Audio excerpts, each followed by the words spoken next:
It began with a phone call. When investigators arrived, the mansion looked serene, almost idyllic, an upscale home tucked into one of California's wealthiest neighborhoods. But the moment they stepped inside, the air shifted.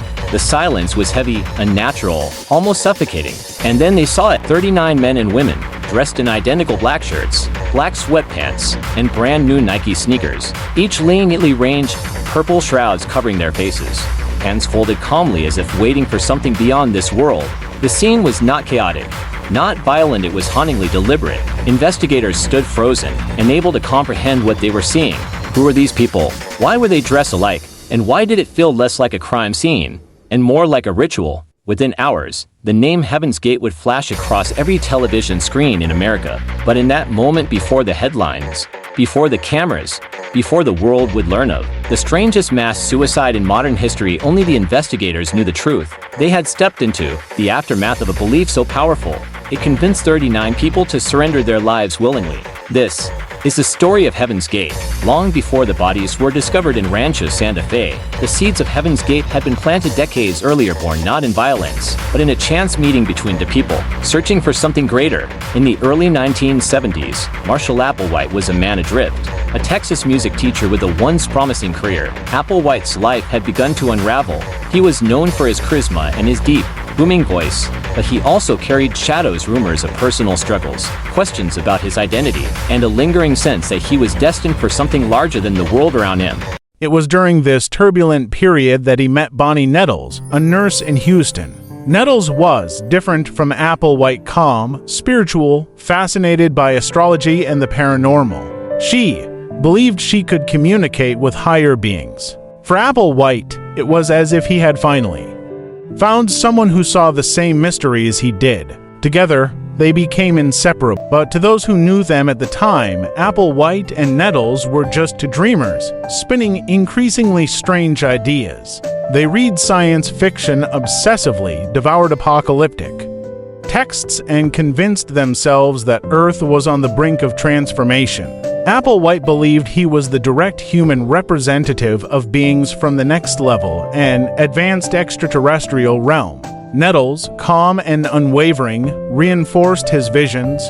Together, they told anyone who would listen that salvation would come not through traditional religion, but through leaving this planet entirely. At first, their claims seemed laughable to strangers wandering across the country, telling stories of UFOs, aliens, and the promise of escape. But in the turmoil of the 1970s, an era of war, political mistrust, and spiritual searching, people were listening.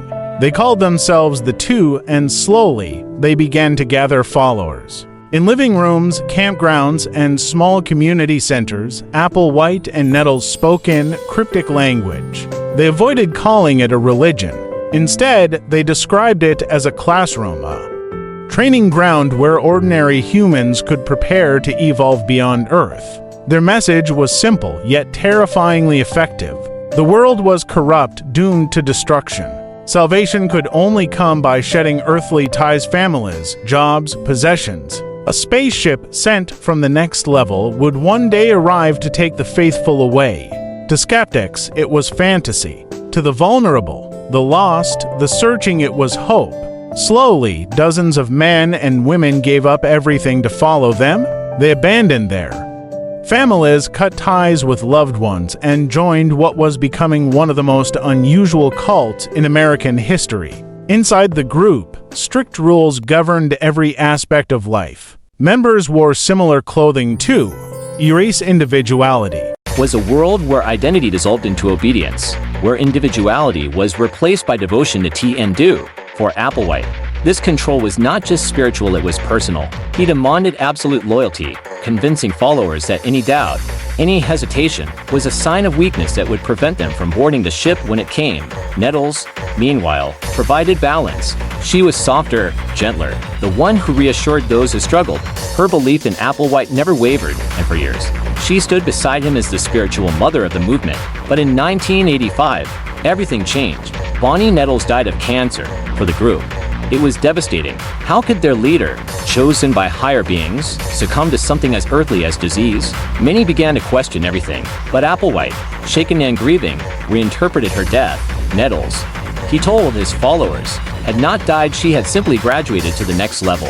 If anything, her absence solidified his control. Now, he was the sole leader, and his teachings began to grow darker. Inside Heaven's Gate, life was unlike anything on the outside. To Applewhite, the earth was a prison of temptation. To escape it, his followers had to erase all traces of their human selves. That meant endless rules. Members were forbidden from drinking alcohol, eating certain foods, or enjoying earthly pleasures. They practiced strict celibacy, with Applewhite declaring that sexual desire was a barrier to salvation. Even friendships were monitored, as attachments to other humans were considered dangerous. Every action, even the way they ate, cleaned, or spoke, was tightly controlled. They had check partners, assigned to watch each other and report any mistakes. Members gave up their money, their identities, their families. Letters home were rare, if ever allowed, and phone calls were discouraged.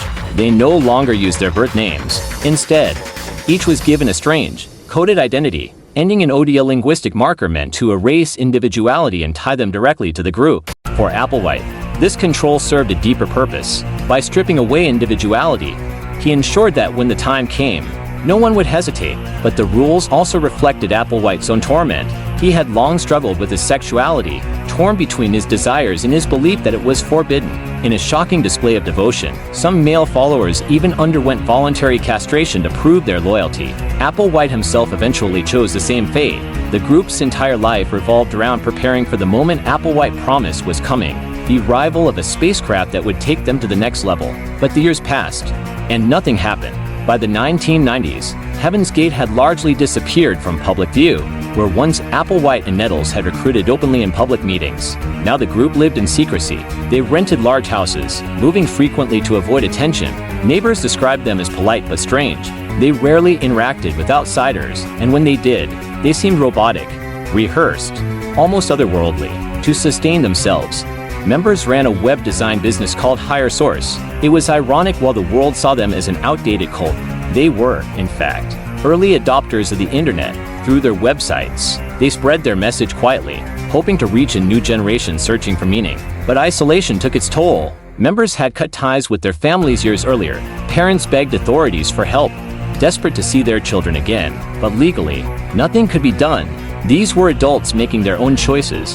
However unusual, inside the group, loyalty remained strong. Members lived in a bubble, with Applewhite's voice echoing in their minds daily. He recorded endless video sermons, staring into the camera with wide, piercing eyes. He spoke of salvation, of the next level, of the corruption of human society. He told them that the time was near, and in 1995, an event in the skies seemed to confirm his prophecy. When astronomers discovered comet Hale Bopp in 1995, it was celebrated as one of the brightest comets of the century. For most, it was a beautiful celestial event. For Applewhite, it was the sign he had been waiting for.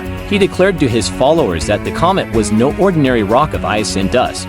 Trailing behind it, he claimed, was a spacecraft hidden from ordinary human eyes. And that ship, he said, was coming for them. The timing was perfect. The comet was visible for months, drawing attention worldwide. On the Heaven's Gate website, Applewhite wrote, "Our 22 years of classroom work is finally coming to conclusion. We are happily prepared to leave this world." The message was clear. The time had come. Applewhite told his followers that in order to reach the spacecraft, they would need to shed their earthly bodies. Death was not the end. He promised it was merely exiting the vehicle to join the next level. His words carried the weight of 2 decades of devotion. For the followers, many of whom had given up everything, there was no turning back. The plan for the final exit was set in motion. By March 1997, the Hale Bopp comet burned bright in the night sky. For most Americans, it was a dazzling, once-in-a-lifetime celestial display. For the members of Heaven's Gate, it was the sign they had been waiting for since the 1970s. In their rented mansion on Brooks Lane,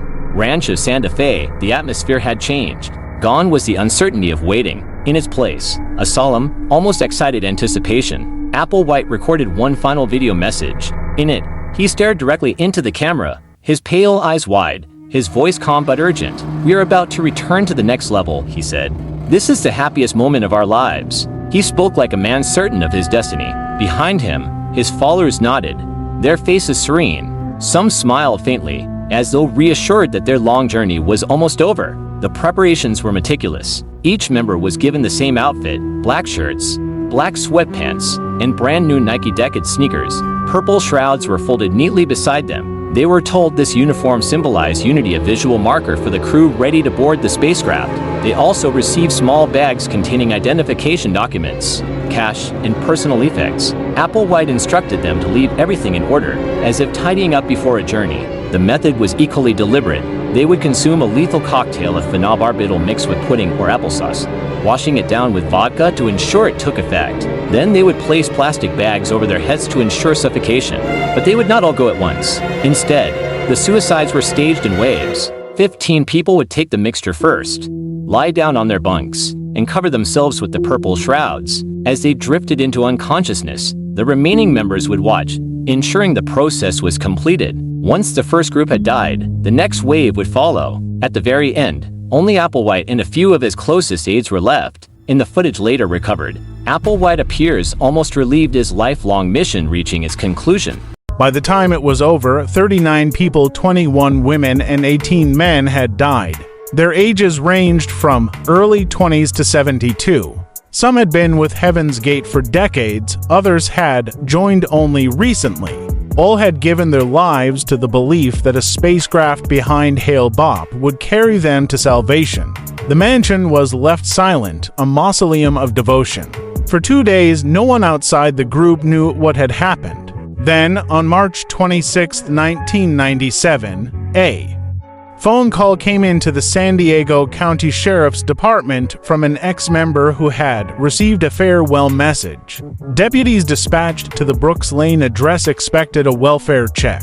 Instead, they found the largest mass suicide on U.S. soil in modern times. Room after room told the same story, bodies lying neatly in bunks, faces covered with purple shrouds, black sneakers lined up like an army of the dead. Investigators moved slowly, documenting everything. They had never seen anything like it. The smell of chemicals, the stillness, the eerie calm, all of it was overwhelming. Some deputies later admitted they couldn't sleep for days after leaving the scene. News crews soon descended on Rancho Santa Fe. Helicopters circled above, and live broadcasts flashed across the country. The sight of the black sneakers became iconic, a chilling symbol of blind faith and mass death. Within hours, Heaven's Gate was no longer an obscure cult. It was a global headline. The shockwave from Rancho Santa Fe rippled across the world. People struggled to understand how 39 educated, seemingly rational adults could be convinced to take their own lives in such a calculated way. Families of the dead were devastated. Many had not seen their loved ones in years. Some had tried desperately to get them out of the group, only to be rebuffed. Now, all they had were memories and the haunting realization that their children, siblings, or parents had died believing they were about to board a UFO. Investigators and cult experts began to piece together the story. They examined Applewhite's teachings, the psychological manipulation, and the gradual erosion of individuality inside the group. Many concluded that Heaven's Gate was a textbook example of coercive control where isolation, strict rules, and charismatic leadership combined to override critical thinking.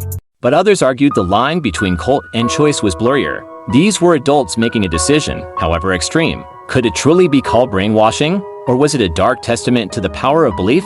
In the years since, Heaven's Gate has remained both a cautionary tale and a morbid curiosity. Their website still exists, maintained by a few surviving members who believe Applewhite's message was true.